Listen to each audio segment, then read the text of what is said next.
We back! What?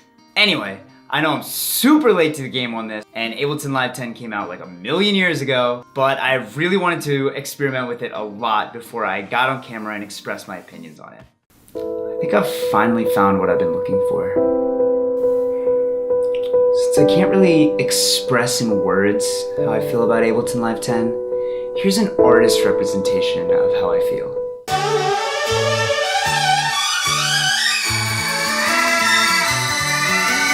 But in all seriousness, Ableton 10 is mind-blowing. The changes are subtle, but they're just enough to have changed the music production landscape for me.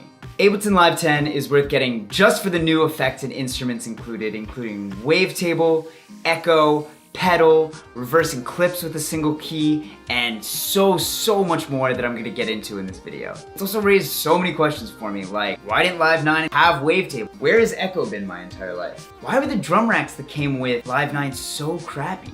Why do I keep asking questions when people just want me to get to the point of this video? I'll answer all those questions to myself and to you right now. Let's get started with Wavetable. I can't believe that an earlier version of Live didn't have Wavetable. The presets and the sounds that come with it right out of the box sound so professional and are miles above operator analog. Taking almost any preset from Wavetable and just throwing an echo preset on it gives you this pure, buttery electronic goodness. I never thought a stock plugin in Ableton could sound this fantastic, but there it is, folks. Echo transforms any sound into this lush, heavenly soundscape that extends in every direction till infinity and beyond and leaves your ears in bliss and just, it's just incredible in every way. It makes guitars sound amazing.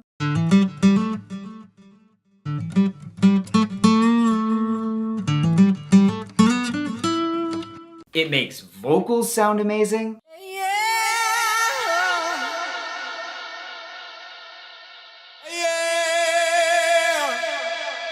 And as a major fan of mangling sounds and seeing what happens, echo is a whole new way of doing that in 3 dimensions. Plugins in Ableton and even external plugins mangle your sound as it is. But since echo is a delay with a stereo width parameter, you're able to mangle the sound in a certain way and have it extend in both the middle and the sides of the stereo spectrum, which lets the sound just envelop you. I'll give you an example from a song I'm working on right now. I took a preset from Wavetable, obviously. This is what it sounded like right out of the box.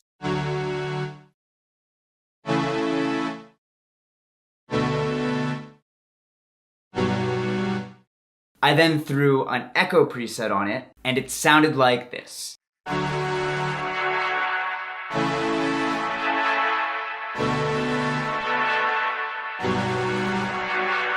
Next up, pedal. This one's close to my heart as a guitarist. For the longest time, I was trying to find a good way to get guitar fuzz without spending an arm and a leg on something like Guitar Rig. I tried Ableton's amp plugin for a while, and it just muddied the sound so much every time I used it. Pedal adds just the right touch of distortion without adding too much mud. Check out this guitar sample from this kind of beachy sounding song that I'm working on right now. This is it without pedal. This is the sample with pedal. I've found that pedal is a great effect for adding artistic distortion that adds just the right amount of fullness to a sound. Big shout out to the preset Synth Lead Lushioner for lushening my synths.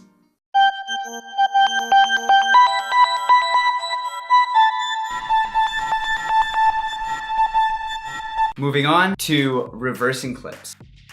Where has this feature been, Ableton? With Live 10, you can just highlight whatever section of the clip you want and press R, and it instantly reverses just that section of the clip without you even having to go through and chop out just that section of the clip first. I recorded one guitar section that was made up of 2 guitar parts, the same riff being played 1 octave apart and layered on top of one another. When I went to actually compose the song, I was like, crap, I only recorded 1 guitar part and I need a bridge. And I found that by reversing certain sections, I created this rich string ensemble sound.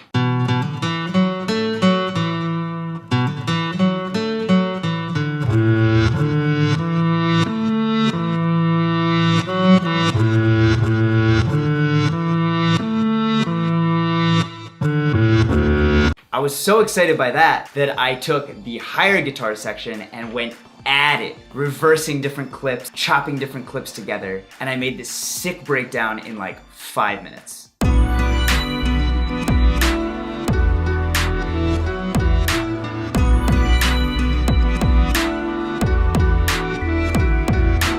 Super happy with this feature.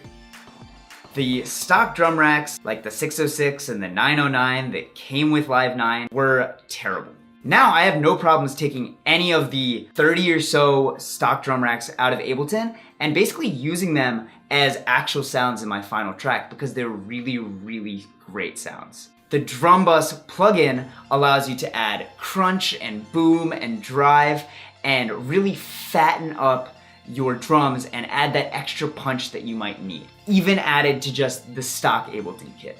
As an example, take the song that I used in the background of my New York vlog, just this little drum section.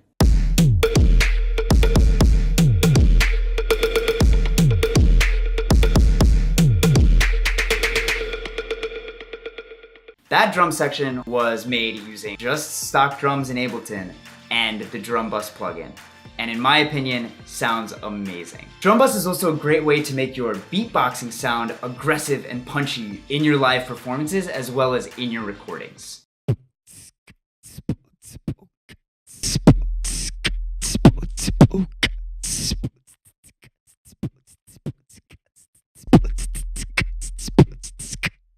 Last but not least, the capture feature. The number of times that I've been screwing around on a MIDI keyboard and come up with something incredible and forgot to hit record, I don't even want to get into it. Ableton has really solved this problem once and for all. All you have to do is just start messing around on your MIDI keyboard,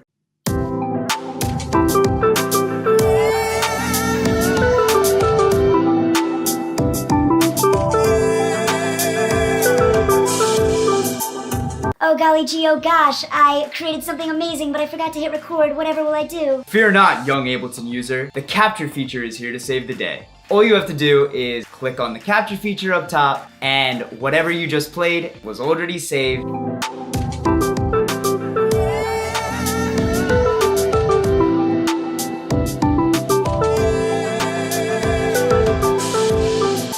Alright, this video is just way too long, and I could go on all day talking about Live 10 and the new features, Wavetable and Echo specifically, but that would leave you guys less time to actually explore Live 10 and figure it out for yourselves. With Ableton 10, I feel like Ableton has really lowered the barrier to entry for beginning music producers to come in and create something that sounds really good right out of the box. And that is a gift. Thank you, oh Ableton overlords. And thank you for watching my videos. If you enjoyed this video, leave a like and a comment below. It helps a lot. Hit the subscribe button for more music in the future. Alright, that was fun, but I gotta get back to exploring Ableton 10 and its new features more. So I will catch you guys later. See ya!